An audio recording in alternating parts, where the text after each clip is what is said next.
Hey Final Fantasy fans, just want to give you a heads up that this episode will contain spoilers from the entire game of Final Fantasy XVI throughout the episode, as well as quick back-to-back spoilers from Final Fantasies 5, 7, 9, 10, 14 Heavensward, 15, and Type 0 in the opening introduction very quickly. And then there's one more Final Fantasy 14 Heavensward spoiler around the hour 4-minute mark. Check out the episode description to see exact timestamps for each spoiler if you prefer to skip those parts. And with that in mind, welcome to the show.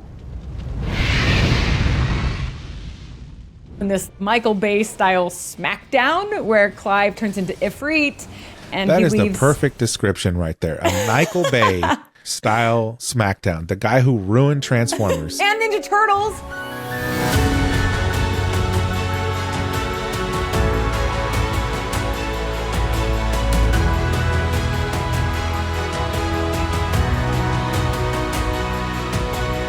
Hello everyone, welcome to the Final Fantasy Files, where we discuss all things Final Fantasy, from Tidus to Vivi to Hashafant to Galuf to Class Zero to Noctis to Aerith.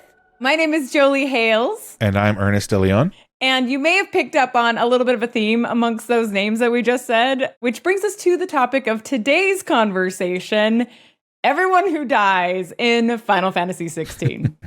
As we all know it, Final Fantasy XVI is the first M-rated game of the series, which is something I'm not completely crazy or sold about, but that's a topic for another discussion. I get it. I still love the game. And while being rated M most assuredly means that we can probably expect a lot of people to bite the dust, it's actually not uncommon for characters in Final Fantasy to die, as we know. Oh, yeah. There are many characters who bite the dust, kick the bucket, however you want to say it, including a lot of the main characters and even entire cities in Final Fantasies. Entire cities. And I would even say that at least a good number of them, the point of the story is that the main character bites the dust. So I think that's true. And I kind of take issue with that in general. But again, topic for another discussion, because you're totally right. It seems like the entire thing is set up for that exact purpose. And when it comes to Final Fantasy XVI, it does show a lot of deaths, and it does kind of fall into that same motif, right? But the difference, I think, in Final Fantasy XVI is that a lot of those deaths, because it's rated M, are shown in their bloody splendor instead of you kill somebody and they disappear into like glitter dust. You know what I'm saying? It's the whole, like, when Mortal Kombat came to Nintendo versus Genesis, right? When you hit somebody in Mortal Kombat on Nintendo, it was like sweat that flew off of them. Yep. And the Genesis just put everything in there. So yeah, that's a perfect way to describe it. And yeah, I'll be honest, I'm a more classic Final Fantasy player, so I wasn't a huge fan. In general, I don't like gore and blood and guts and that kind of thing. But at the same time, I think a lot of the way that it was utilized in Final Fantasy XVI was interesting, if I may say so. Also, I tend to want most likable characters to survive in many games.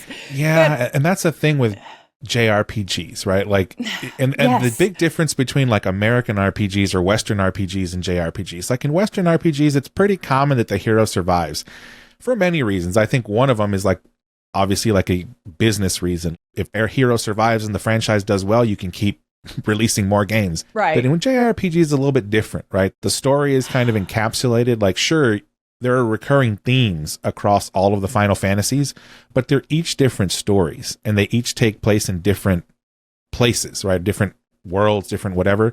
And there's just like an overarching theme. Right, so they don't need the character to survive. The way they see it is, if this character dies, it doesn't matter. We're not going to reuse them in another future installment. Yeah, and I think that's my problem, honestly. And we'll get into this in more depth when we talk about the actual ending of Final Fantasy XVI, but I keep expecting JRPG endings to be like Western game endings. And so then I'm often left so disappointed. But again, yeah, we'll talk about that. I do think that a lot of the deaths that happened in Final Fantasy XVI were very well executed, no pun intended, because I think that they made it very interesting in the build up to the point of time that they die and so forth.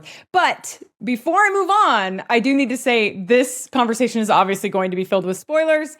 So if you don't want to hear how people die or who dies or any of that information from Final Fantasy XVI, then now's the time to push stop, play the game, come back and watch us later. So you've been warned. That's right. To be clear, this is absolutely not a spoiler-free podcast. And we're literally, for this discussion, going to go through every single death in the game of Final Fantasy XVI, who it was, how they died, and it'll be interesting to see, frankly, how long that takes us. And then for our video viewers, be also forewarned that not only are you going to see a lot of spoilers, but you're going to see a lot of blood splatter back to back along with those spoilers. And I shouldn't have to say this, but I'm going to anyway, just in case there's some hypersensitive, like, weirdo or something out there looking to start a fight in our comments section or something. The only reason that we can nonchalantly go through this list is because the game is fiction, right? That's also the reason why this is kind of actually a hilarious list, if I may say so. But that said, you ready for this, Ernest? All the deaths of Final Fantasy XVI? Oh, yeah, I'm ready. Let's go. Okay, here we go. First, the game opens up, and there's obviously the fight between the Phoenix and Ifrit. But then right after that, we go straight into a bloody war scene where a number of soldiers from both the Iron Kingdom and the Dhalmekian Republic die from sword stabs, axe chops, magic rock catapults, and so forth. So while they are unnamed characters, they are officially the first to die in Final Fantasy XVI, and it only took a few minutes to get there. And then shortly after that, Biased. If you remember Clive's comrade, who is part of those 4 elite bearers sent by the Empire to kill Shiva. Biased bites the dust. Pretty much literally, as he is smashed by a boulder thrown from the Titan Shiva fight. And he is the first official character to die with a name and a voice actor.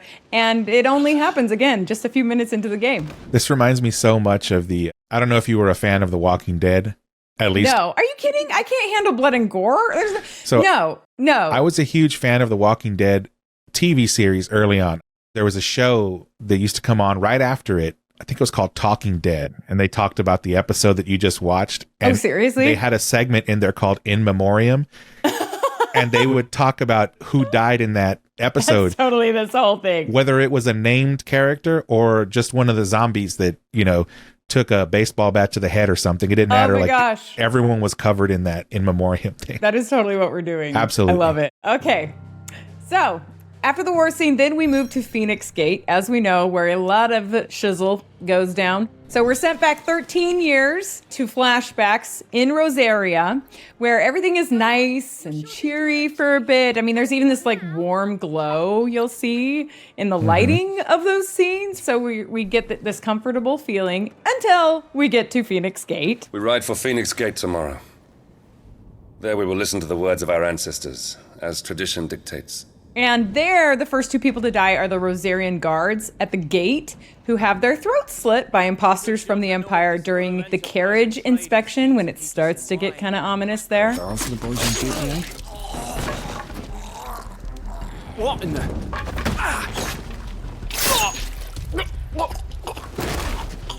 And then next, Sir Wade and young Joshua then kill a bunch of Imperial soldiers trying to get Joshua to safety. Fall back, Your Highness! He's not one of us! No, I must do my duty. And then the Imperial captain and his soldiers are taken out by a teenage Clive and Lord Commander Murdoch, who also then goes on to take out the Knight of the Blinding Dawn Imperial Dragoon. It's out to some rag! Next, in the act that causes blood to splatter all over young Joshua's face in the trailer clips we all saw before being able to actually play the game, Archduke Elwyn is beheaded in front of his young son by an Imperial soldier under the command of a ducal shield.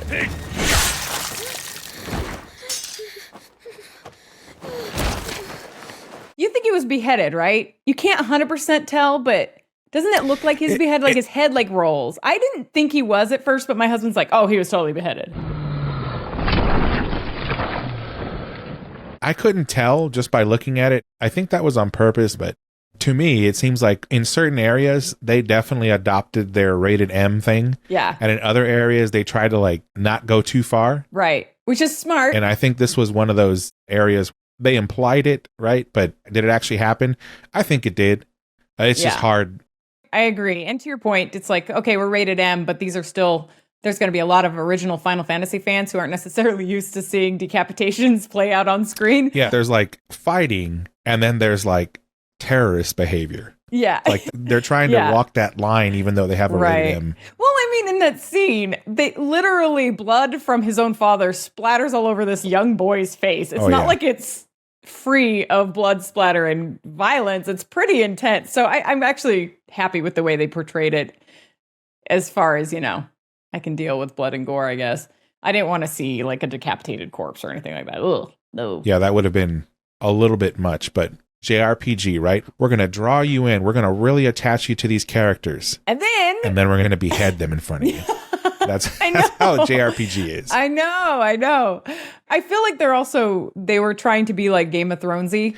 Yeah. And now I never watched Game of Thrones because I can't handle violence. When I was trying to put my thumb on it early on, I was like, okay, this is sort of a combination of like a light Souls type game, Mortal Kombat, and like the Tales of series, right? Like all put together, which was an interesting kind of approach here, but I think it works. Okay, so Archduke Elwyn is dead. Blood is splattered all over young Joshua's face. Mm-hmm. And given that young Joshua just watched his dad get his head chopped off, we think, understandably, Joshua then goes into a bit of an emotional meltdown, and he sprouts some fiery phoenix wings, and in turn burns a few more Imperial soldiers alive in the process. Mm-hmm. But that isn't all. Soon, Joshua goes full fiery phoenix, burning everyone. This is the good guys and the bad guys in his immediate vicinity completely to a crisp, including poor Sir Tyler, the red-headed Rosarian knight who had accompanied young Clive on his goblin adventure, and ironically had just recently had his wounds healed by the very powers of the phoenix that then just killed him minutes afterwards. So yeah, when you let children play with fire, right? This is the lesson here. And I like the way they tell the story in some of these things. Like, you obviously know that he's a child and something traumatic has happened to him at that point, but he's a child, right? He doesn't know how to process things. He can't control his anger, his rage. So that's why this thing just went completely from 1 to 100. Totally off the rails. And collateral damage like crazy because he's a child, right? Exactly. And it's interesting, though, because in the fight with Ifrit, he kind of gains his composure back a little bit. I have to save them! Which shows that, yes, he's a child, but he's a wise child. Right. Very well. I'm ready. And then next, it's Clive's turn to burn people alive, icon style, as he unknowingly primes into Ifrit for the first time, burning Lord Commander Murdoch to ashes in awe as he watches this second icon of fire appear before his very eyes. Second icon of fire? But that's impossible. And then Ifrit and Phoenix then duke it out, as we've been talking about. They kill a few more Rosarian soldiers. In fact, these Rosarian soldiers are trying to get up and get to safety. You can tell they're injured. They're helping each other out. And then Ifrit lands on them, basically, and crushes them to death. Kind of unfortunate for them. And then we think that the Phoenix is murdered in a bloody punch out and tear out, which first time I played it, it was a little much for me, but I get it. There's just the nasty sound effects. They did such a good job with sound design in this whole game, and it really... Yeah, the entire thing was just spectacular. It was so good. So much better than 15. It was hard for me to watch, like a young child as a bird being torn apart. But it also foreshadowed so much, like seeing two of these icons battling, like what the collateral damage looks like, because you see that throughout the game later. Like the whole place just like wherever they're fighting, they go just, into space with Bahamut and they just tear everything to pieces. Yeah.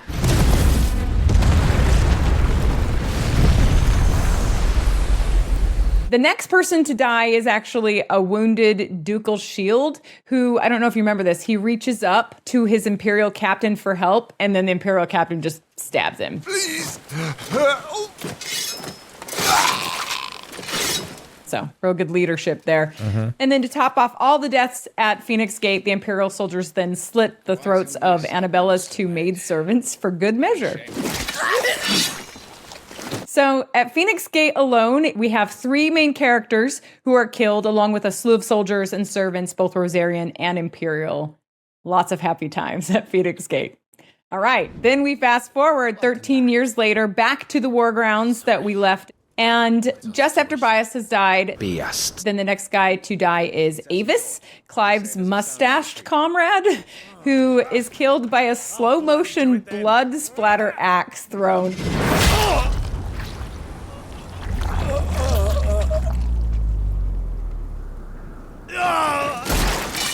And when I saw that, I was like, really? Slow-motion blood splatter? Okay, I see what this is going to be. Oh, yeah, yeah. Thankfully, I think they toned it down with the blood splatter violence after the first 5 hours of story. Yeah, it reminded me a lot of, there's this game series called, I think it's called Sniper Elite or something like that. But it's one where you fire and then they slow it down and then show you like almost like an X-ray view With the violence? of the bullet hitting the person, like where it hit them and what damage it caused. And it's crazy. I know some people are like, yeah, that was awesome. Epic blood splatter in slow motion. To each their own. For me, it kind of made me laugh. But so Avis is gone, having been axed. And then Clive and his leader, Tiamat, they kill a bunch of Iron Crusaders just in time for Clive to turn his sword on Tiamat himself in order to save Shiva's dominant, who he now realizes is his childhood friend, Jill. So then Tiamat bites the dust. Yeah. Remember, Tiamat is also a recurring. Yes, Tiamat is a name in Final Fantasies. I think he was an icon. I think he's one of like the summons, either that or at least a boss, right, that you fight. Yeah, I remember recognizing Tiamat, but he's not typically human.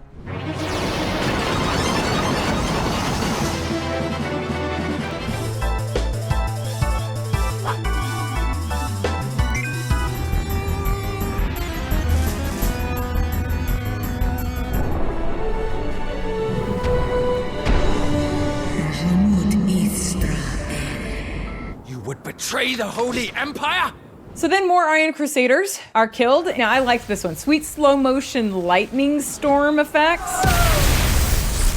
Because Sid shows up on the scene, and he turns out to be the dominant of Ramus, so he zaps everybody with lightning in slow motion, which is pretty rad. And then we get a few minutes of relief from death when we go to the hideaway until Benedicta then picks up the killing again in the woods when she stabs a villager man who, I guess he ratted out his fellow villagers or something. I had a hard time understanding who he ratted out. And well, they were about to leave him alone apparently. And Benedicta was walking away and he's like, well, haven't I proven loyal? Like, aren't you going to do something for me? And then she goes back and she not only just stabs him with the sword, but we get like a personal point of view of his death with, again, gut rattling sound effects.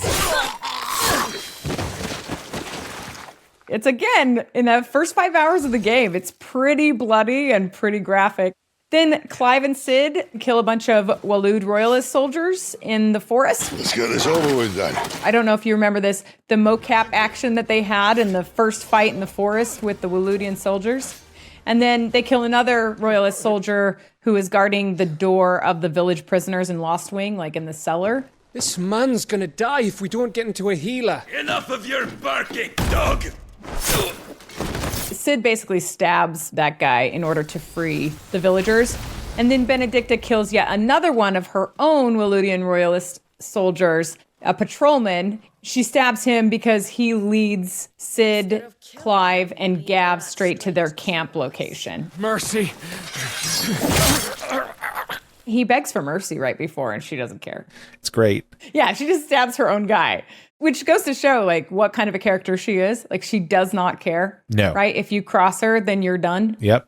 So then Sid and Clive go to the Caer Norvent Imperial Fortress, and there a lot of people die, most of them unnamed. There's Imperial soldiers who are originally killed by the Waloed royalist soldiers who invade the fortress before we even arrive, so we see a bunch of bodies everywhere. We found the Imperial garrison right where the Royalists left them. And then the Waloed royalist soldiers are then killed by us, by Clive, as he tears through the fortress looking for the dominant of fire. And then Joshua, who's also in the fortress, and he's now grown up, right? We don't know it's Joshua at this point. We just see a hooded figure. He burns a few more royalist soldiers as he and Yote escape at the fortress. So more burning alive. Which is a common theme. Which makes sense because there's two icons of fire and they're the main characters. And then after Benedicta loses her powers to Clive, which I thought was a really interesting scene, her loyal right-hand man, Geralf, who I actually really liked. I thought he was a super nice guy, and I didn't want to see him croak, but he does. He takes an axe to the head by bandits. And then everybody around them in their party, all the other royalists, also take axes to the head, basically, or to the chest or the back by these bandits who come upon them in the forest. So it's interesting how this pack of super soldiers is just taken out by bandits, and they leave Benedicta all by herself, and that's what causes her to prime and lose control of Garuda. Yeah, absolutely.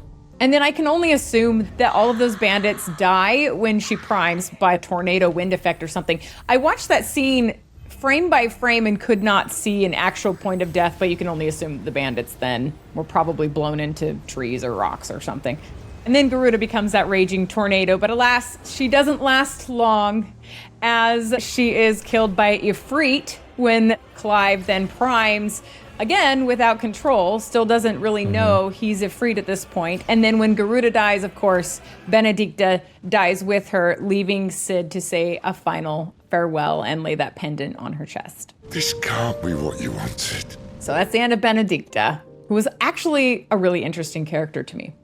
So then we have another war, really quick, the Battle of Belenus Tor, where Imperial soldiers and Waludian soldiers spend time killing each other. All while more Imperial soldiers who are chasing Gav then bite the dust in the woods, who are killed by Clive and Cid in attempt to rescue Gav. But if it wasn't for you two, my sniffing days would be over. Then the next deaths involve our first introduction to the Crystal Curse, right? So that's when we see the suffering overtake the bearers. Or the bearer's curse? Yeah, the bearer's curse. They call it the Crystal Curse. It could be the bearer's curse. Yeah, I couldn't figure out what it was because it seemed like with some of the dominants that were bearers, like Clive, they would have that happen. But it seemed like it happened to obviously bearers that weren't dominants. But I don't remember ever seeing that happen to a dominant that wasn't a bearer.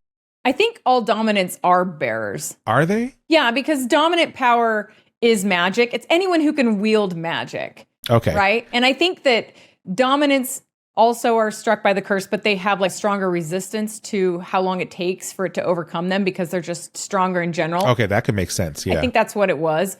That means that those bearers who are constantly using magic all the time, it overtakes them quickly because they're not as resistant to it. But the other thing that I found interesting about these deaths and how they happened is there were several times when Gav or Clive showed up somewhere and saw people who they expected to have to fight already dead. And they were like, what is going on here? Why are these people dead? And why are the Waluders over here? And the thing that was really awesome about this game is that layered in with the normal Final Fantasy stuff, there was like this political undercurrent of geopolitical alliances and backstabbing. And so people were dying for all kinds of random reasons. And the characters didn't even know why. And they didn't even know why. They would show up expecting a fight.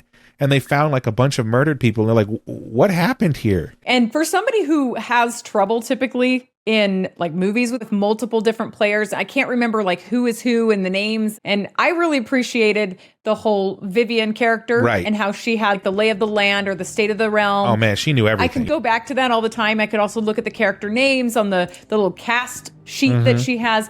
I loved that. It helped me keep track of the characters and what was going on politically. But then I also liked how when somebody died, their picture like blackened out. Right. So you knew who was alive versus dead. And that was super helpful. As a matter of fact, I didn't figure out for a while what the Waluders had to do with any of this stuff. Yeah, I was so confused. I was like, what is with the Royalists? And then finally I was like, oh, that makes sense now. But you didn't know what were they doing because of the groups, they were the most isolated, right? They were off on their own little island. It's like, why are they invading everybody? Like it didn't make any sense at first. Yeah, and not even invading. They weren't sending like armies, almost like special forces, like behind the scenes type stuff, right? Yeah. Finally you figured out what was going on, but it was just one of those like, what is going on in this game? Everyone is fighting with everyone, and it was just great. Like, yeah, by the end, if you're paying attention, and I had to read Vivian's stuff, right?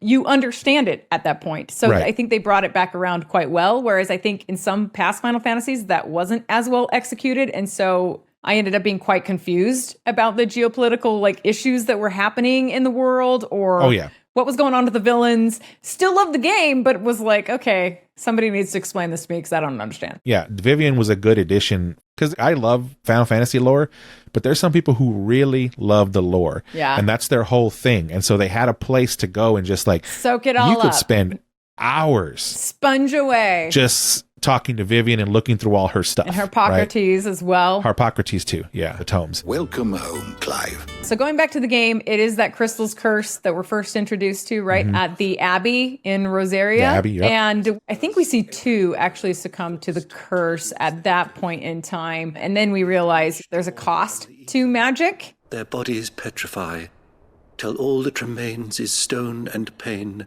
and so they are cast aside. It's not too long after that we reunite with Hannah Murdoch, and kind of a nice reunion. There's some awkwardness and sadness with it as well, but we leave and it was overall positive. We got a cool new outfit for Clive, but it's not long after that the Lord Commander Murdoch's wife also dies, along with the entire village of Eastpool, when they're killed by Imperial soldiers when Clive's mother Annabella apparently discovers that village has been hiding those who are still loyal to Rosaria, and so she sends soldiers in to take them out, which in turn then causes Clive and Jill to then take out those Imperial soldiers because they come upon them just as they're finishing the job, and they murder those who were the murderers. You'll pay for this.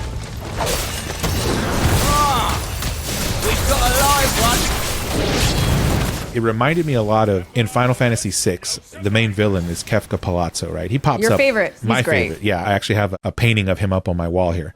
In my opinion, the best villain of all time of anything.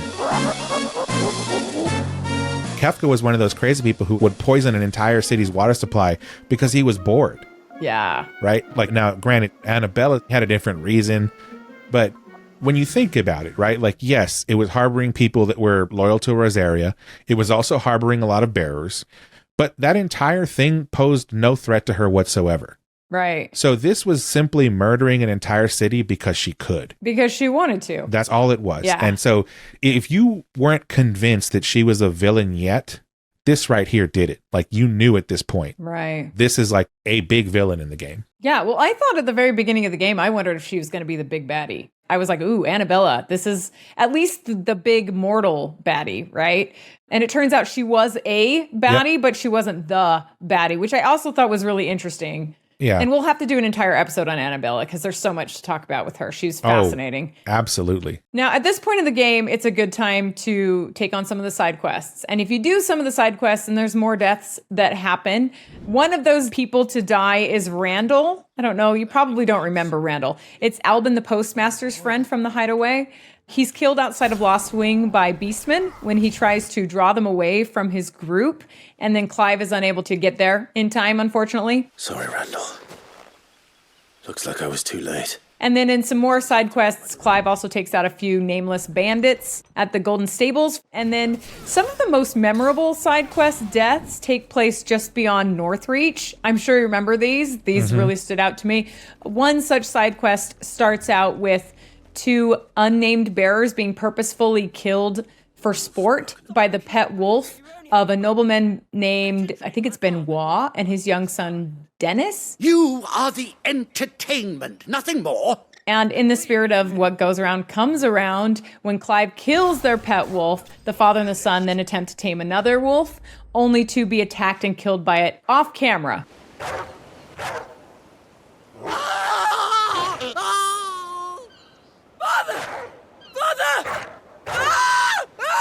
So we hear the screams, and then if you go to that location afterwards, you see the blood on the ground. We don't actually see the death, but there's definitely a moral in that side quest that we should talk about at another point in time, too, when we dive deeper into these side quests. Such attitudes don't always go unpunished. If you're playing the game, you probably are already figuring out at this point what's going on with the bearers. Right. Right. But I think this is the one that kind of really solidifies that. If you're unsure, this pulls it all together and you know exactly what's happening at this point. It's totally true. That's why the deaths were, I think, pretty important in this game. May their burden finally be lifted. Furthermore, to drive this whole idea of the mistreatment of bearers home, another side quest death happens to a bearer named Chloe, who we don't actually meet alive. We just see her succumb to the petrification curse underneath a windmill. Someone napping on the job. We then apparently learned that it was because her child master, Lisette, required her to do magic over and over and over again for entertainment. Why did you already turn into a rock? I only made you do a bit of magic. And then the result is a very strong-worded and beyond deserved lecture from Clive to the little girl, Lisette. Absolutely deserved. And without that brand, she would have been just another girl. Somebody's daughter. Just like you. But Dad said bears don't have parents. They do. It's interesting how you see like the behavior earlier, like the deaths of the bears before the dog thing, right? And you're like, oh, this is horrible, right? You already know something bad's going on. But when you get to the point of the dog and then Lisette specifically, now you see the consequences of the parents, right? Passing that kind of stuff on to the next generation. Exactly. So it's telling multiple stories. It's not just the death and not just the horrible side effect of it, but you also see the pollution of future generations. It's horrible what she was doing. But what's worse is that someone showed her that that was okay. Raised her this way. Right. And that's why it's interesting, because Clive gives the lecture to Lisette, and you actually hope that it makes a difference, because nobody's ever told her these things before. Yeah. Right? So she's not the villain in that side quest. The parents of her are the villain, because if she had different parents who raised her differently, she'd be a loving child who would most likely would have no responsibility in anybody's death as a child. Absolutely. I'm so sorry, Chloe. And it's interesting because I always try to figure out, where do the writers draw the inspiration from? There are so many stories throughout human history where things like this happened, and some of these continue to happen. Yeah. Like, obviously it could be an amalgamation of all of them, but it probably is, because unfortunately human nature tends to repeat itself over history, right? So you can point to a number of different times in all across the globe of these things happening and human beings being discarded as not being human beings. Like that scene where the mother comes in who's just given birth to a bear, and she's like, oh, I gave it away. The boy I carried for 9 long moons. A bloody bearer. Oh, you poor thing. You gave it to the constables then? Just left it at the garrison, I let them deal with it. She just was pregnant for 9 months as a mother who has 2 kids and gone through 2 pregnancies for 9 months, and they're miserable pregnancies. That really struck a chord with me, because I'm like, no. You don't just give away your child like that. Couldn't wait to be rid of the blasted thing. Been wanting it gone since the moment I found out. Well, it's all dealt with now. So no harm done, eh? It was almost over the top, a little too much for me. The writers were excellent in this game, right? Because a point like the one you just made, because obviously I'm a father of 2 young kids too. Now, I didn't carry the kids, right? But I couldn't imagine a mother, going all the way through the pregnancy and then seeing that their kid is anything, right? Like, in this case, it was a bearer, but you can link this to a kid coming out with some kind of birth defect or something. Right. Just discarding them because of something like that. So the writers, again, found something that they could take this tiny little plot point, but boy, with a certain audience, that thing would hit home. For most people who haven't had a child, yeah, they would get the point, but those who have them, it's whoa. They can feel the point. Although I will say, from a writing perspective, that the callous attitude of the mother was a little unbelievable to me, because if she's a human being who loves her other child, it shows that she has human relationships. Then even if they discard their bearer child, to me, she should at least have some sense of mourning for that. He weren't my brother, was he? No. But you'll have one soon enough. You just have to be patient. At least mourn the idea that it was a bearer child, instead of being so nonchalant. Okay, we'll get you another one. That part didn't ring true to me, but I understand what they were trying to do with the theming. So I think if I were to rewrite that, I just would add maybe some mourning for the fact that it was a bear. Maybe show that she was so sad instead of just so dismissive. That, oh, I gave birth after 9 months of pregnancy. Oh, how annoying was that? You know, it's that's more than annoying. That's oh, absolutely. If you really have those opinions about bears, you should be devastated. Devastated. But also there's a counterpoint that I think these beliefs that were causing all these people to die, specifically the bearers, were very cultish in nature. Yes. Right? It was a widespread cult.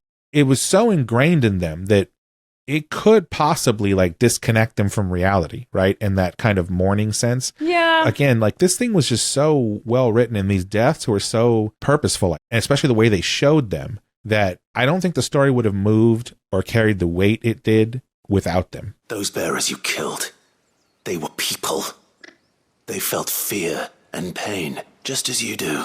Back on the main stories, then one of the dame's prostitutes named Tatienne dies along with an Imperial soldier named Yannick. And they are both basically discovered dead after having been killed by wolves, just as the soldier was apparently going to propose marriage to Tatienne. So that's part of main storyline. And then when Sid, Clive, and Jill go into the mines at Drake's Head Mother Crystal, they take out a swath of Imperial soldiers, some human, some turned to Kashyyyk. And then at the heart of the crystal, I didn't know if I should even include this. I probably shouldn't. But Clive turned Ifrit kills Typhon. Remember that freaky boss with no legs? Like the torso. Yes, the torso. He kills the torso.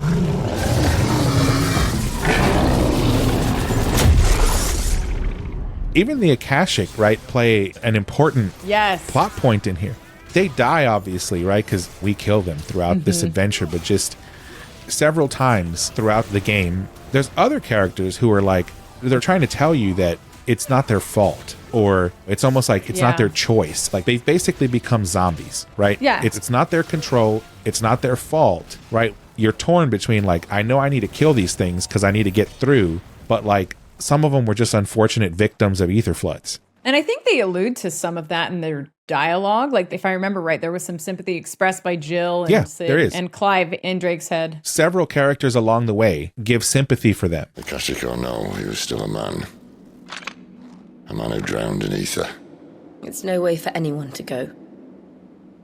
And then, sadly, Sid dies after sustaining fatal injuries as Ramuh when 3 beams of energy sent from Ultima, I would assume, then strike Ramuh in front of the crystal's heart, and that ends up being Sid's undoing, which is super sad and a bummer for the game because the tone of the game really changes when Sid's no longer in it, but also kind of necessary for him to leave that legacy, to have him bite the dust in that way.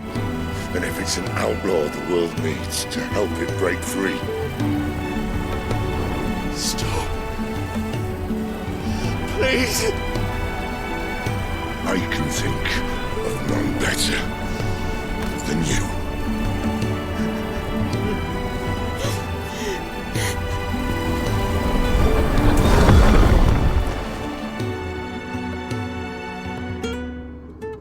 There's a lot more deaths right after that. Hugo Kupka / Titan, he seeks revenge on Sid by attacking the hideaway with his Dhalmekian soldiers, where they massacre a large number of people there.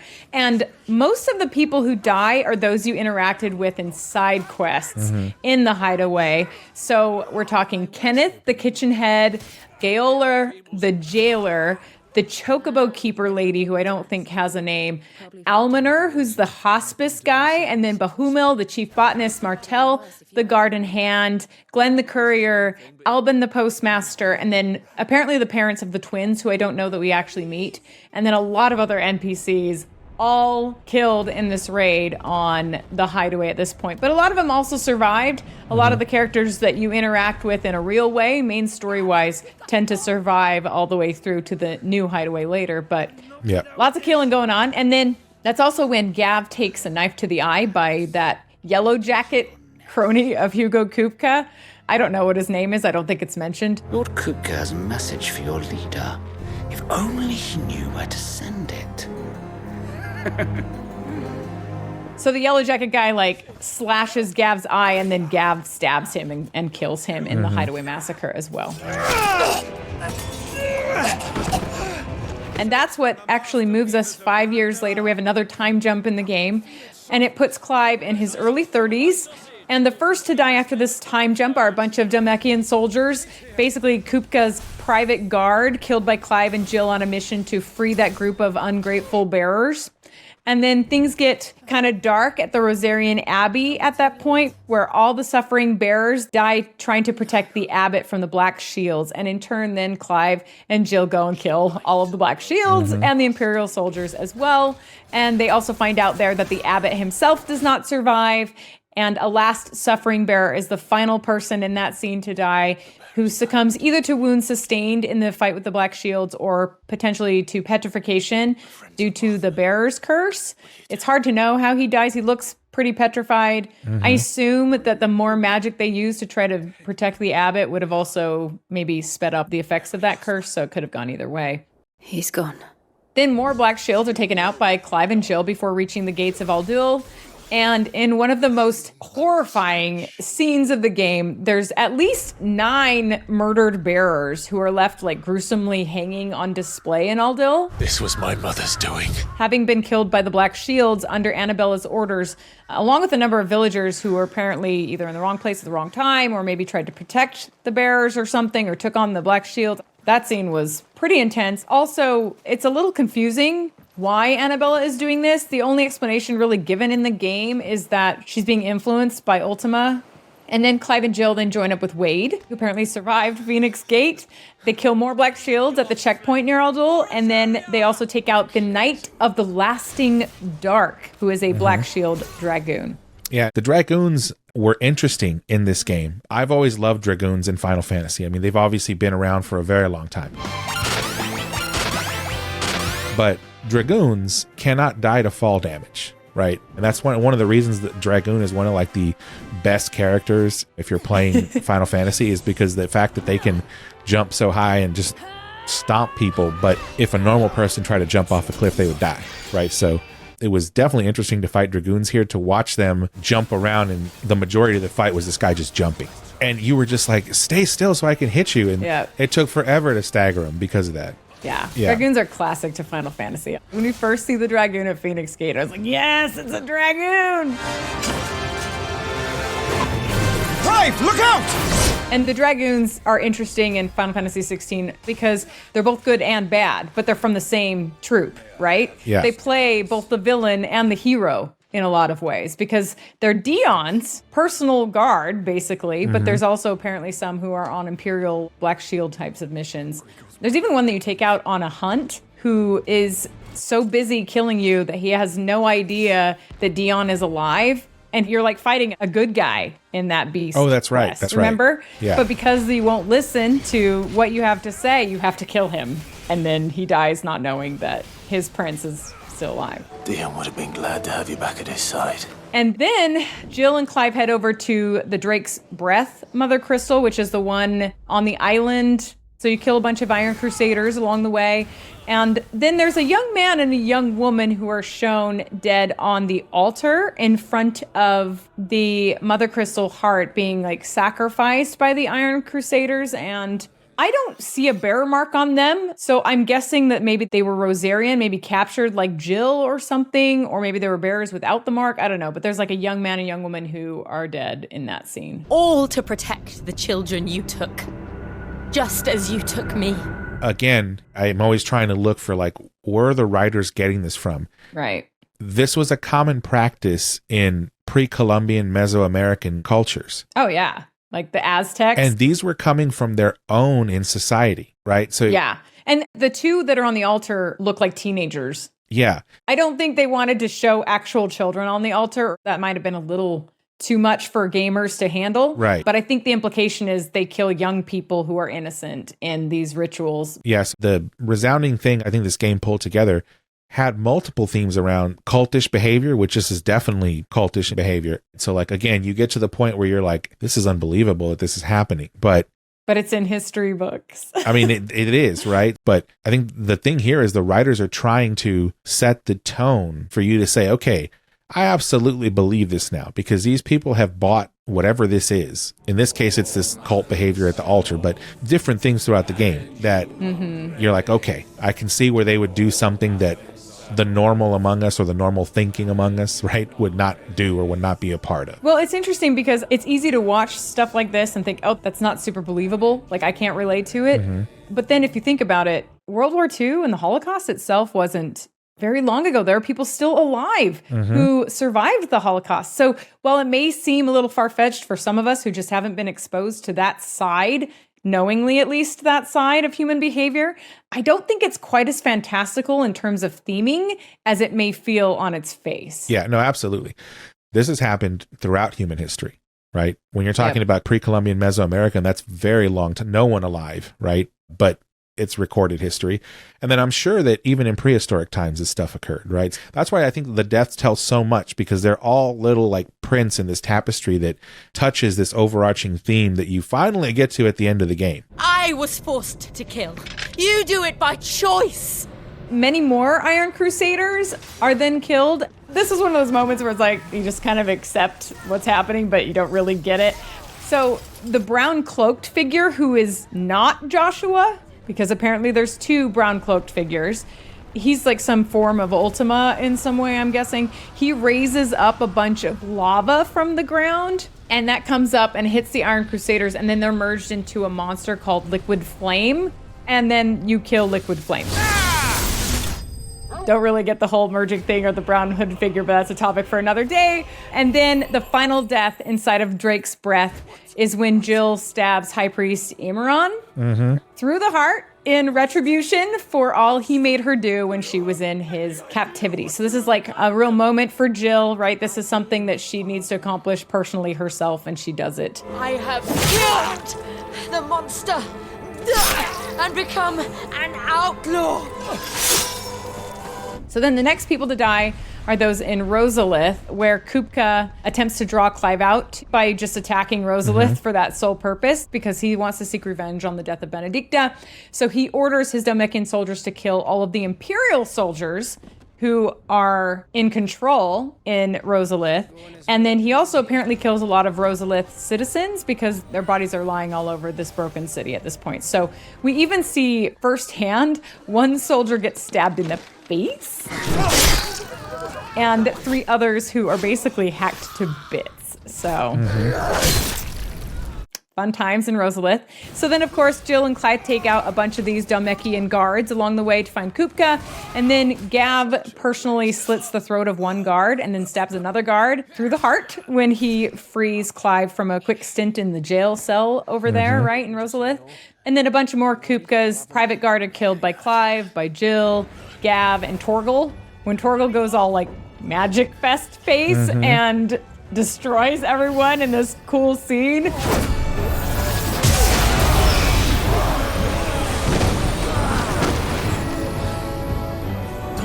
And then to top off that scene, a bunch of Waludian royalist soldiers then show up for, again, going back to what we were talking about, who knows what reason at this point, and they're promptly taken out by the party as well, mostly while Clive fights Kupka inside the castle and cuts off his hands. But Kupka does survive.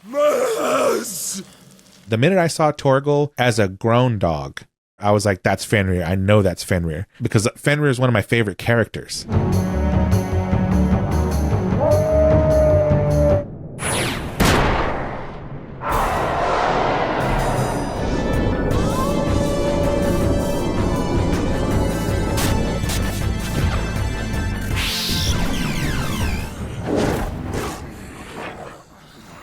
And I thought this was where I was going to get to fight Titan, but it wasn't to be. He lived to fight another day. Indeed, he did. So then after that, we go to the sands of Dalamil. And the next people to kick the bucket are 4 Waludian royalist pikemen who are killed in that bar when they pick a fight with Uncle Byron. Yeah, I loved Uncle Byron. Yeah, Uncle Byron's great. Such a great character. Yeah, I thought he was good. I thought he was necessary, to be honest, because once Sid died, Sid was kind of the comic relief. And you needed another person who had a lighter tone to him, and Uncle Byron fills that role. That soup could do with a touch more salt. Not long after that scene, Clive takes out a Dhalmekian man of the rock and a group of royalist knights and soldiers when they're discovered hoarding crystals from the citizens. And then when Clive gets to Drake's Fang, that mother crystal, then there's a lot of Dhalmekian soldiers in the tunnels who are found dead, having been killed, and are in the process of being cannibalized by the orc beastmen, who were brought there by the Waludian royalists. And at this point, we're still confused as to what that relationship is and why it's happening. Did the royalists bring them from Ash?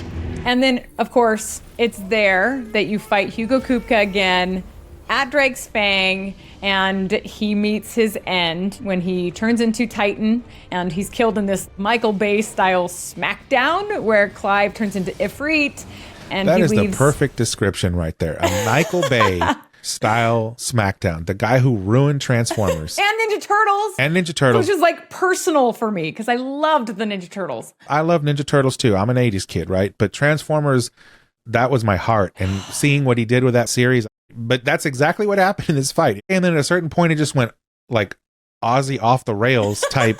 Couldn't figure out what was going on. And like this giant Titan's like, whoa, and you're like this tiny little mouse, like, chop, chop, chop. Right. And so, you know, but you're victorious. You're the hero. It was insane. And you know what it reminded me of was the God of War series. Okay. On PlayStation. Yeah. Like you often are fighting these massive like giant bosses. And like, yes, you're a demigod or whatever, but these things you're fighting are like humongous. Yeah. Right. And this is classic, like at least recent Final Fantasy installments, right? And especially anything that involves Titan. Right. Because he's a Titan. Final Fantasy 15 has a giant, he's a mountain, right. Basically. He's a punching mountain. So the only way to defeat him is to be like a little creature that just uses your intellect to be able to strike him with your brain. It was an epic fight. It was crazy, but the death was pretty cool too. So. And then he ends up, of course, a torso. He ends up like Typhon, except petrified. Right. And not nearly as creepy looking. He ends up how Typhon started. And I think this is a point where I finally latched on to the fact that, if they decide to just consume the ether raw, like they go into a super whatever, but that's it. Once that ends, they're done. Right. He pulled out so many punches, literally and figuratively, using magic that in the end, his body just could not handle it and he turns into pure petrification. But Clive, the way he finishes him off, remember how he like grows those arms? Mm-hmm. Remember? And then he just like punches him. And I think it's in the final phase. And that's what ends up doing Kupka in when I thought that was an interesting parallel, considering that Kupka had his human hands cut off. So it came right back around. Yep, sure did.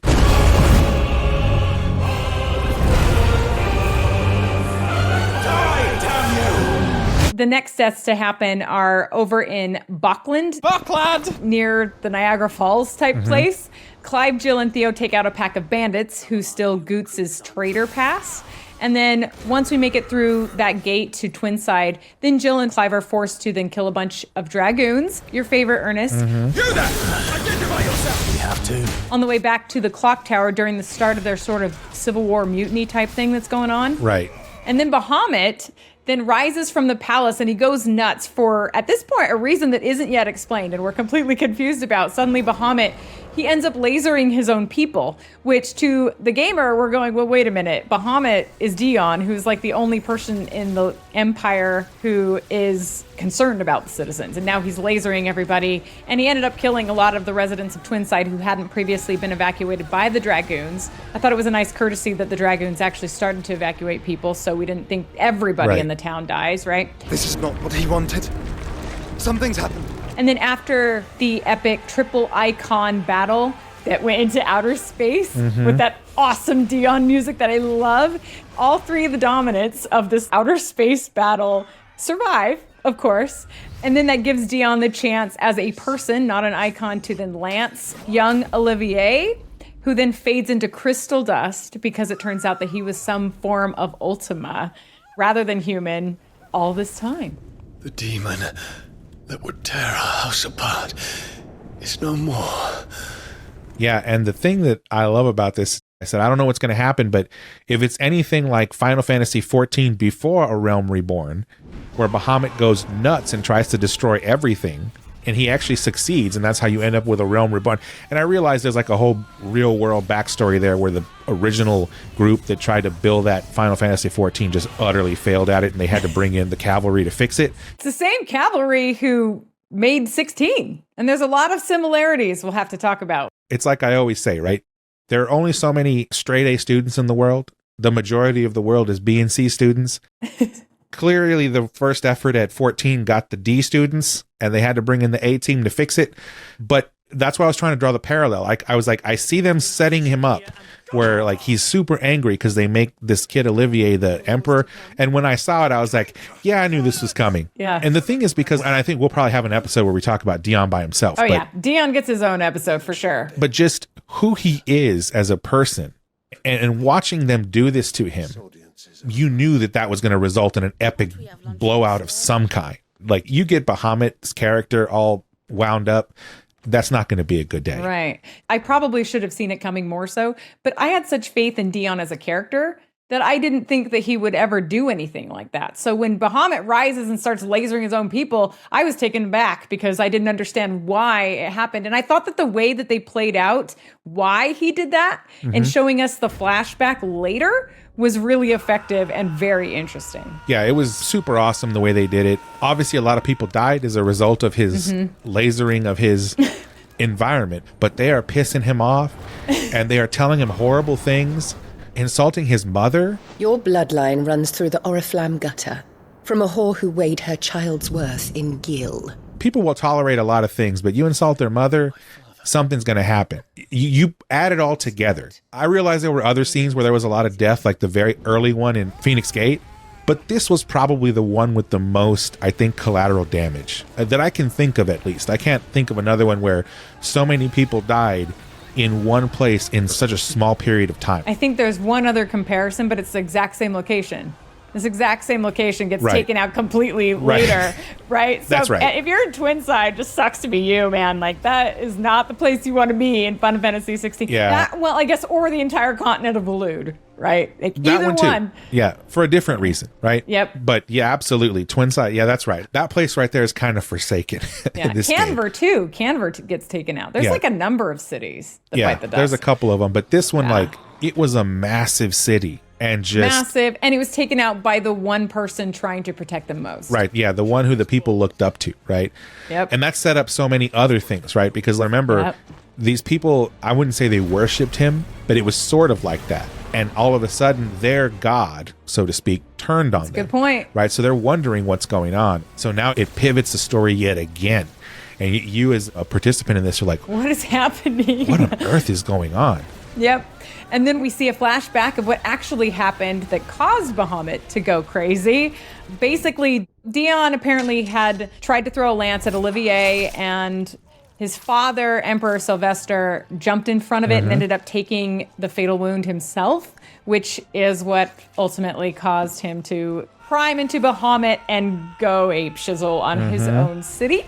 And then you flash forward again, and the final one to die in this epic series of scenes is Annabella. You will not take me, Shadow! You will not take me!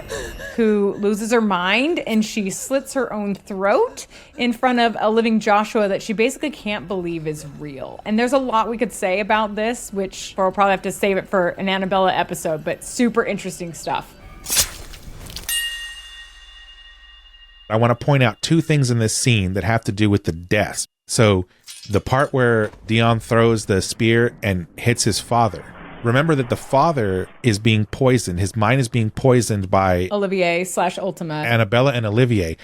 It is very reminiscent of Grima Wormtongue in Lord of the Rings and how he's poisoning the King of Rohan and gets him to the point where he's like this feeble old man on the throne underneath this poison, right? And then, of course, he gets free of it later.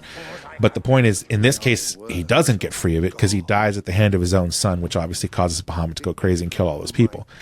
But Annabella's death, remember, of all the threads I've talked about that she's involved in, she ultimately dies at her own hand. Yeah. There's definitely some significance there for sure. Oh, a lot. A whole lot. This is all just a dream, just a bad dream.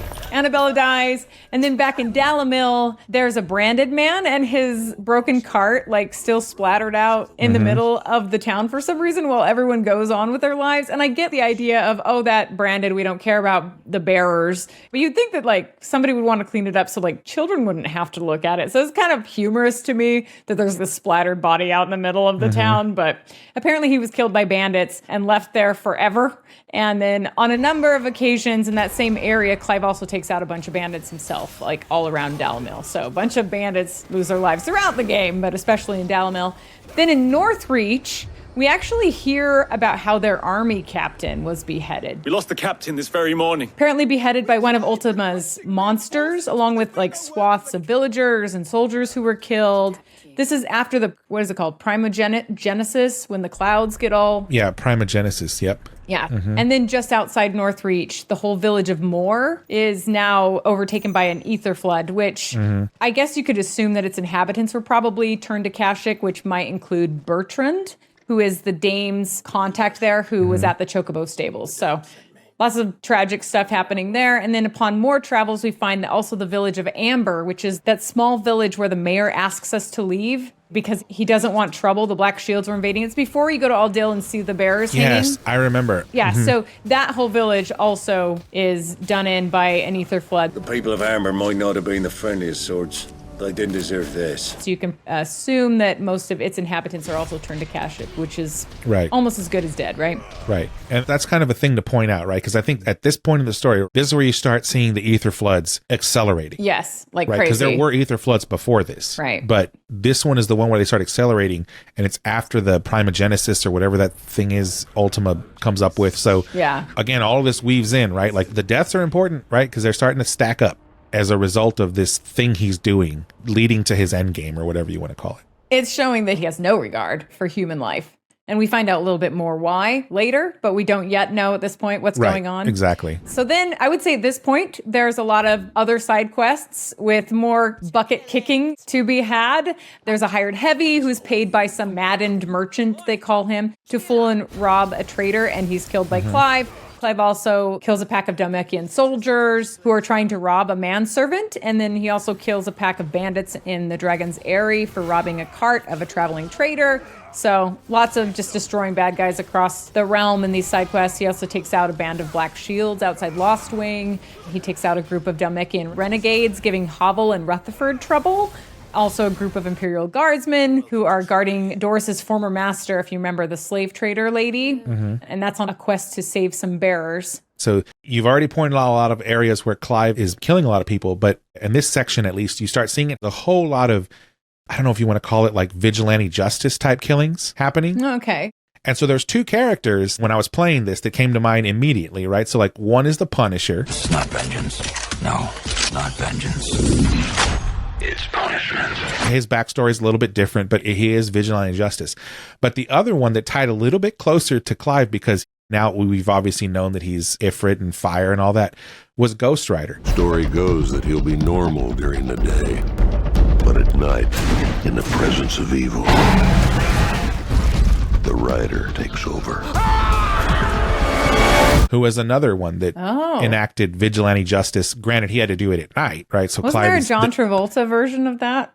It's Nicolas Cage. Oh, that's right. Nicolas Cage. Yeah. And I heard it was really bad. And I love it because you know the kind of movies I like, right? So you like garbage movies. I love terrible. Like the worse the movie is, the more I love it. Oh man, I heard it was so bad. Any man who sells his soul for love has the power to change the world. Ghost Rider loved it. Hey, to each their own. Ghost Rider. You certainly keep strange bedfellows, Joshua. There's another side quest where a bunch of Cyril's colleagues, so remember the Undying who protect Joshua, right? Cyril's colleagues are killed by those fallen robot things, and they were killed trying to distract the monsters from killing the Undying archaeologists who were studying the ancient ruins. And then Clive goes and chews out Cyril. It does not further the cause of the Phoenix to have his loyal followers surrender their lives without good reason. There's also a wounded Dhalmekian soldier just outside of Tabor who succumbs to his injuries after his whole troop turns to Kashyyyk and attacks him. Apparently an ether flood flooded their camp, and then Clive has to take them out.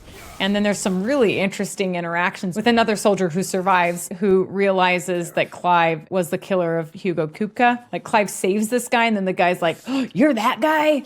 You must die. And Clive's like, I'm leaving now, and you can find me later, but I got other things I gotta do. When your wounds have healed and your head has cooled, come and find me if you must. Though I hazard your life would be better spent in service of those who need it. And even the Undying that you just brought up, right? Clive was so angry at this guy. Yeah. But the writers are playing you on both sides, right? Yep. Which is good writing. You're looking at the Undying, and they're a cult. Yep. Like, no matter how you look at it. But they're a cult who saved one of our hero characters. So it's like... Right. They're a cult on the side of good, if you want to look at it that way, but they're still a cult, right? Right. And then this guy over here... I was there in Rosalith when you killed my commander! Is still part of a cult, right? Hugo Kupa's cult, who's like, oh, you're going to save my life, but I have to kill you because of this cult on part. So, like, again, the writers are just masterful at showing, like, cognitive dissonance. Because there's no just bad and no just good guys. I think it's obvious at this point that both of us love this game. Yeah. But like when you dig really deep, like layers and layers and layers, the writers have just nailed it, right? I would agree with you. And I wouldn't say that for every Final Fantasy, to be honest with you. No, I wouldn't say that for most of them. I totally agree. The writing was taken up 10 notches in Final Fantasy XVI as compared to others. The only thing that I think compares to it, maybe Heaven's Word in Final Fantasy XIV.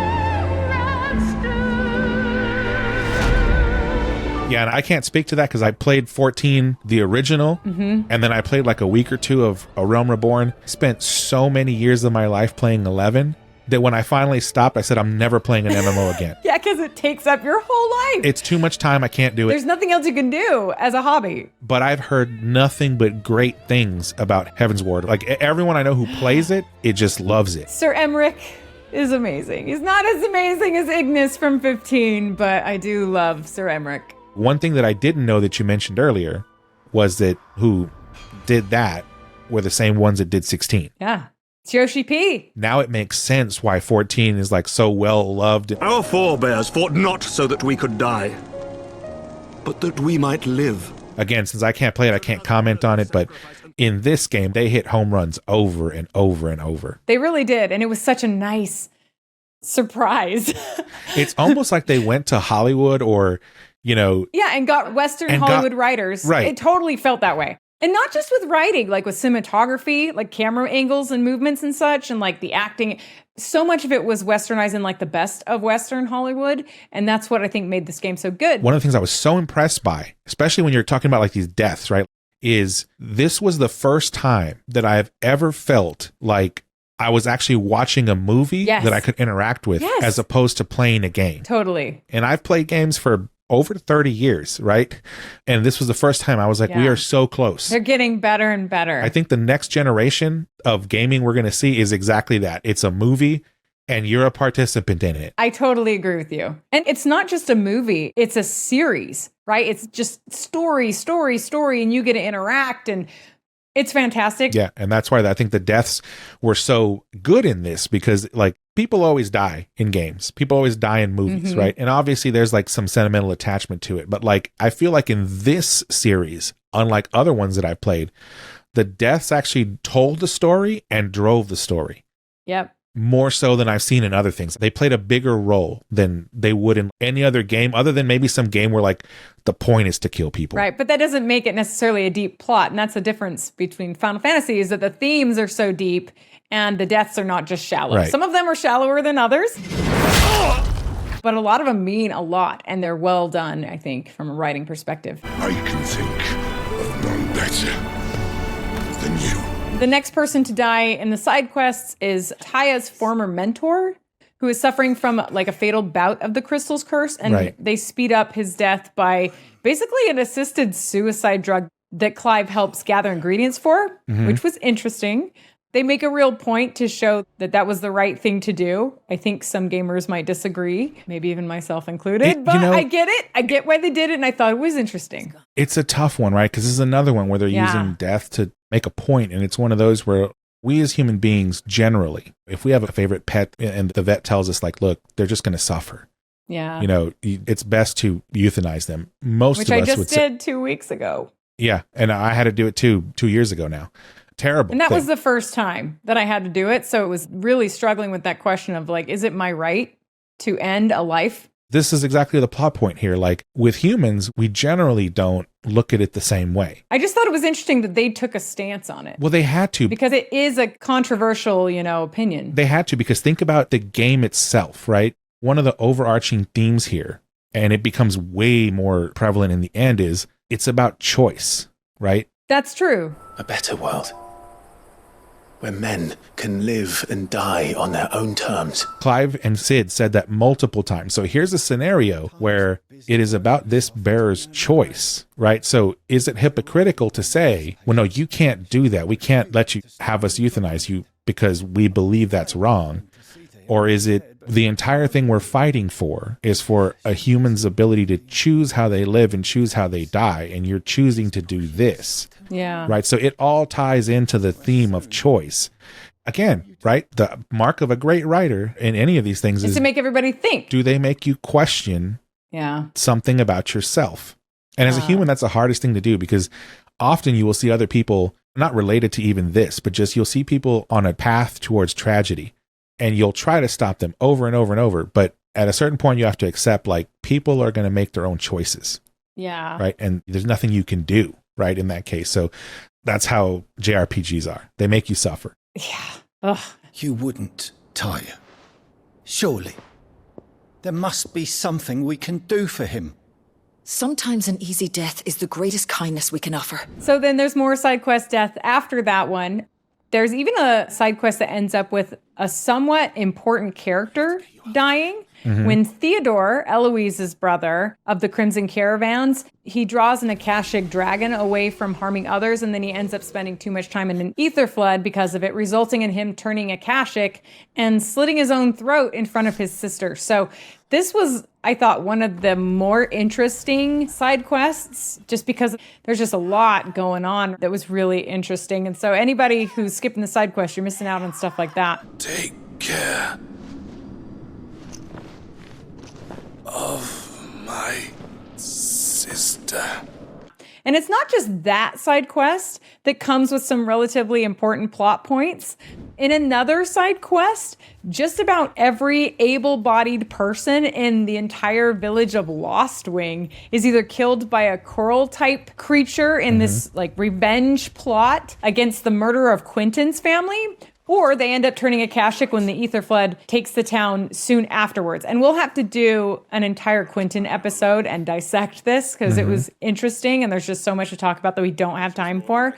But in that same storyline, we also hear how Quentin killed his family's murderer, so he does get his revenge. He wept and begged for mercy, and I cut him from ear to ear.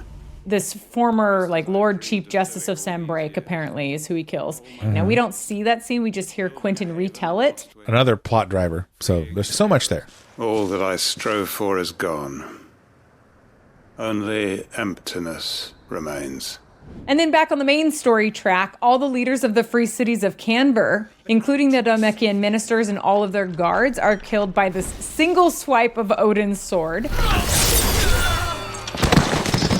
And then apparently everybody in the whole city of Old Canver is killed by these invading Akashic Waloed royalist soldiers and orcs who are working together.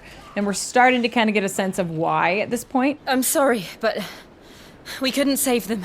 Then Clive killed Sleipnir, but then we find out he's not really dead because it turns out he's like this magical creation of Ultima or something. And then he ends up coming back in multiples, and there's that fun scene outside of the ship. Phoenix's fiery fundament! Have you no normal enemies? And then the next people to die are the dudes in the ship jail along with Jill. Apparently they expire at her hands, presumptively for being maybe a little bit too forward or something. Yeah. That's quite a mess you've made. And then, of course, a bunch of Waludian royalist soldiers cash in their chips after attacking Clive on the ship during that mission to rescue Jill. Clive, how did you? I'll explain later. Then we go to Walud, and we find out that pretty much the entire continent, except for like one pregnant lady, is dead. Edda, the pregnant lady. Right. Everybody was apparently killed or turned Akashic before Clive even arrives. This is an entire continent. There's only 2 continents we spend time on, and so it's kind of a lot of people. And then the next person to die is Barnabas/Odin, who was killed by Clive on this like religious fanatic psychosis kind of thing, which is super interesting. We'll do an episode on Odin as well. Don't tell me you are tired, Mythos! Then Clive and Joshua come across a wounded royalist soldier on the path in Waloed. And it's technically a side quest, but it's really hard to miss because he's right there. He's somehow still alive, and then he dies, apparently succumbs to his injuries that he had sustained when the orcs that were traveling with his companions and him basically turn on the party and kill everybody, and he's the only one who survives. Because they're beastmen. I mean, come on. And beastmen, a lot of those same themes are in Final Fantasy XIV. And 11. Yeah, probably 11 too. I didn't play 11 and you didn't play 14. Yeah, it's the orcs, the goblins, and in 11, it's the Quadovs, these turtles sort of that stand up. Oh, okay. Yeah, the Ninja Turtle ones, they exist in 14 as well. I wonder if they look similar. And then if you do other side quests in Waloed, you also see the third chair of the Undying man. He's called the third chair of the Undying.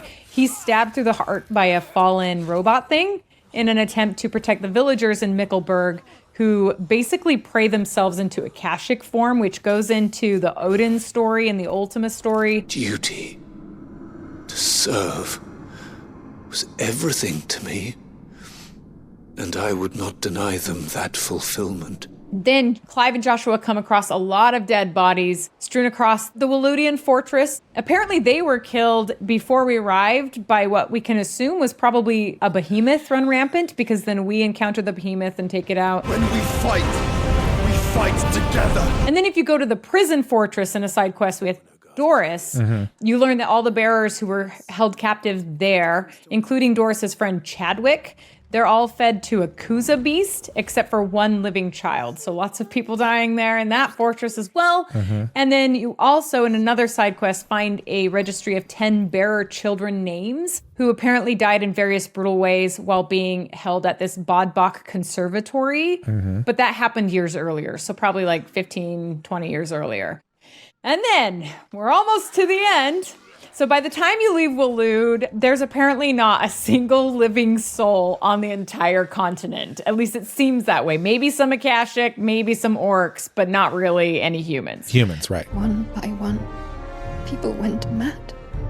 Minds taken by the ether. And then from there, anyone remaining in the entire city of Twinside, which is the city that was taken out by Bahamut going crazy and lasering his own people, anyone left in that city at this point is then killed again when Ultima suddenly rises that mother crystal from the earth underneath it, and it rises into the sky and forms that floating origin place. He called it his ark, so I'm assuming it's some sort of spaceship. Like a Noah's Ark. Yeah. That's another episode we have to do, is religious themes, because they're all over the place in every Final Fantasy. Everywhere, yeah. And so the crystals are no more. And then in a side quest with Gab, you learn how his whole family was murdered when he was 10 years old, apparently including his baby sister, by Imperial soldiers. You don't really know why. You just know that they were all killed, and he hid in the cellar and feels like he's a coward because of that. Without your resourcefulness, your courage, your determination, I don't know where we'd be. Then you get to the ending, which we have an entire episode about, where we express all our opinions. But Dion dies in a heroic act to protect Joshua and Clive, fighting Ultima as Bahamut. It is done. And then Joshua dies when the Ultima caged in his chest, bursts free. I have always been proud to call you my shield. But now, it is the world that needs you. And then Ultima is killed by Clive in this epic series of fights. Relish this victory, knowing that you have but delayed the inevitable. And then finally, our hero Clive himself dies, apparently having succumbed to the crystal curse after destroying the final origin mother crystal heart and then surviving the fall from the sky into the ocean, only to be washed up on a random beach, cast one last spell, and take his last breath. Yep.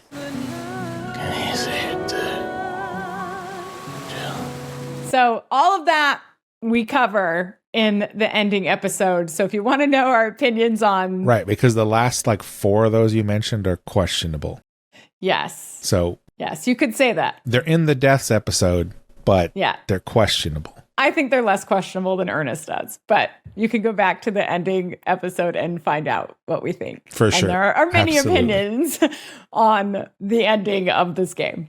Okay, so that is every death in Final Fantasy XVI. I might have missed like an Imperial soldier here or there. But yeah, that took a pretty decent amount of time. And I didn't even include non-story related fights with various thugs and soldiers across the game. But it's safe to say that a few people in this game didn't make it all the way to the end of the story. Yeah, and we didn't talk about all the monsters that died. Also the hunts. There's a lot of humans in the hunts that you have to kill as well. The hunts were crazy, some of them. But let's see. If you look at all the characters who died, who, let's say, are significant to the story in some way or significant to the game, maybe they have a name and or a voice.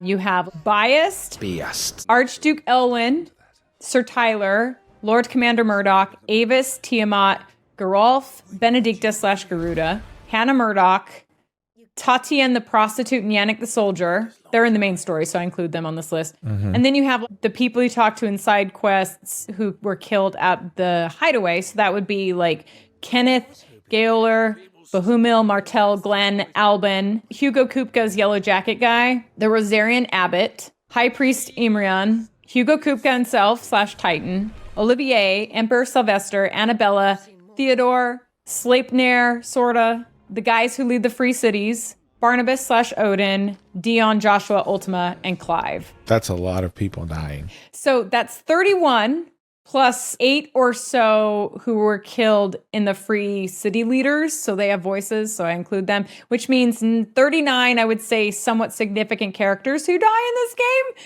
including 12 main characters. So a dozen main characters die in Final Fantasy XVI, although you could make a case that others belong or don't belong on these lists. But it's interesting because if you put all of the cutscenes together again, it totals around 28 hours, which would bring us to a death rate of about 1.4 significant deaths of characters per hour of this story. That's a lot. That's a whole lot. So I think it's obvious to say at this point that the deaths were, not only were they plentiful, they were important, they were story drivers, they told stories in and of themselves. Yeah. So yeah, I definitely concur that death is a big part of this game. In theme, in story, in dialogue, in character development, in everything. I mean, it really is woven in. So if you're the kind of gamer who maybe doesn't like death in games, this may not be the game you were hoping for. Also, if you look at that list of 39, you have a range of different ways of dying, which is interesting. So like, let's see, crushed by a boulder, beheaded, burned alive, axe in the face, slow motion axe in the face. Oh, there's a lot of them. Icon fights. A lot of sword related ones. Stab, killed by wolves, axe in the face again, two lanced, slit their own throat. Twice, 2 people did that. Icon fights, killed by Odin's sword, that entire room, and Crystal Curse. That's basically the ways these people died. And I feel totally ridiculous like saying this list out loud, but we can see that the game creators tried to diversify the way that people died to an extent. And I really don't know what to do with all this information, except to say that I'm just really glad that my life comes with much better statistics. I will say that some of these deaths were portrayed in really interesting ways, like Annabella and Dion, I would even say, was interesting. Others, maybe more so for the sake of spectacle, like that slow motion axe death of Avis.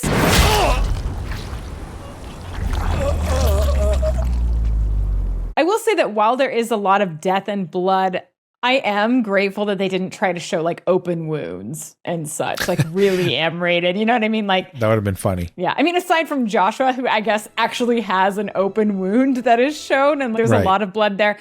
We do see blood flying around everywhere in this game, but we typically don't see like where the blade meets the skin. Right.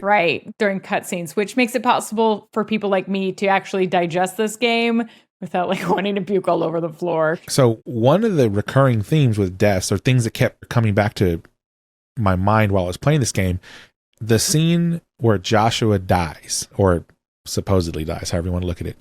The fact that where he had imprisoned Ultima in his chest, it reminded me a lot of Iron Man. Oh, interesting. Right? And that's where Iron Man had his reactor that at first it was keeping him alive, but then it turned into just a power source for his thing, right? This is also like another thing where the death drove a major plot point because it was actually a sacrifice. You could claim that Clive's was too, but Clive was already going to die, right? And theoretically, maybe Joshua was too, but this was a sacrifice of himself, giving the power to Clive to kind of close out the game. So I think that's the intent that the writers had. Somebody like me was like, I'm a little bit pragmatic with plot lines and storylines because I saw Joshua like encaging Ultima in his chest as being like, can't you encage him somewhere else? And this isn't really doing you any good because we're still running into Ultima throughout the whole game. So while the self-sacrifice motive was there, I felt like it was kind of cheapened by the fact that it wasn't effective. Does that make sense? Like, it did not do what he set about to do because Ultima's still running around. Yeah. And then once this Ultima portion or whatever wanted to break free, he broke free. Yeah. So I was like, well, good job, Joshua. That didn't do any good. He broke free because he was in his inner sanctum, right? Like, had Joshua stayed away, because Ultima even had a line about that, right? But had Joshua stayed away, he wouldn't have been able to coalesce. And so this was what he thought was keeping Ultima caged so that he couldn't kill mainly Clive, because he knew that Ultima wanted Clive, right? He knew that much. So he was trying to protect his brother. But then he realized at a certain point that like he can't actually protect him because Ultima is a god. So the only way to protect his brother is actually to sacrifice himself in order to do that. And obviously Clive had a hard time dealing with that. But the point is like it was an interesting how the death there was a self-sacrifice, right? Sort of like Dion's, right? If you look at it that way. It was just, again, using death as the plot point to kind of drive the story forward. Had that death not happened, and you could make that claim in several areas in the game, the story would not have been able to progress the way it did. There you have it. Yep. That's going to do it for this discussion, this episode of the Final Fantasy Files. We're anywhere you can find podcasts, including on YouTube, where you can see a video version that includes a lot of the clips that we're talking about. Yeah, don't forget to subscribe to us on Apple Podcasts, Google Podcasts, or wherever you get your podcasts. And in all those areas, leave us a review. We love to hear back from people if they love this. You can also tell us if you want to hear more about a certain topic or area. Yep. Otherwise, we do have a podcast webpage that Jolie will eventually splice in here somewhere. So if you have a question or comment, we'd love to read it. Might even say it on the air, have a discussion around it. And with that, that's it. Walk tall, my friends. I think we can call this the Ultima of the episode. It's such a dad joke. You're such a dad now. That was so bad. But it was good. Yeah, as good as, what is that movie with Nicolas Cage, Ghost Rider?